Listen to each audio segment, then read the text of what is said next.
ఏదైనా ఉందా?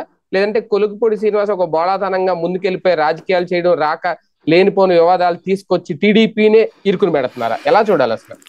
ఇది ఎట్లా ఉంటుందంటే రాజకీయాలు బాగా డీప్గా అబ్జర్వ్ చేసి జర్నలిస్టులకి తెలుస్తుంటది. అక్కడ గ్రౌండ్ లెవెల్లో రెచ్చగొట్టే శక్తులు కొన్ని ఉంటాయి.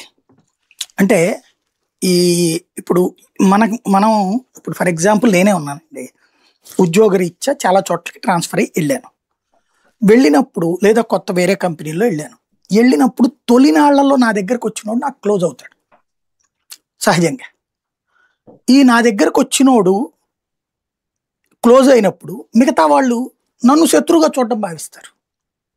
సుదీర్ఘ నా జర్నలిజం కెరీర్లో నేను గమనించింది అది. మిగతా వాళ్ళు శత్రువులుగా చూడడం ప్రారంభిస్తారు మనల్ని. దాన్ని మళ్ళీ సరి చేసుకోవడం కొంత టైం తీసుకుంటుంది. అలా కాకుండా నేను దీన్ని ఎంకరేజ్ చేశాను అనుకోండి, నేను ఒక గ్రూప్ని మెయింటైన్ చేస్తా, అవతల గ్రూప్తో శత్రుత్వం పెట్టుకుంటా.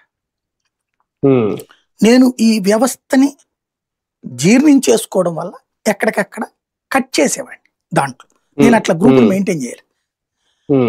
ఇప్పుడు ఇక్కడ రాజకీయాల్లో జరుగుతున్నది ఏంటి అంటే తిరువూరు కొలికిపూడి శ్రీనివాస్ లోకల్ కాదు అతను.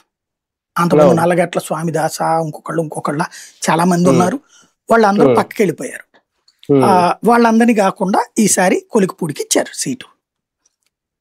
లోకల్ వాళ్ళు ఆశించారు సీటు, వాళ్ళకి రాలా. అక్కడ కొలికిపూడి కొత్త మనిషి, ఇతన్ని తమ పైన నాయకుడు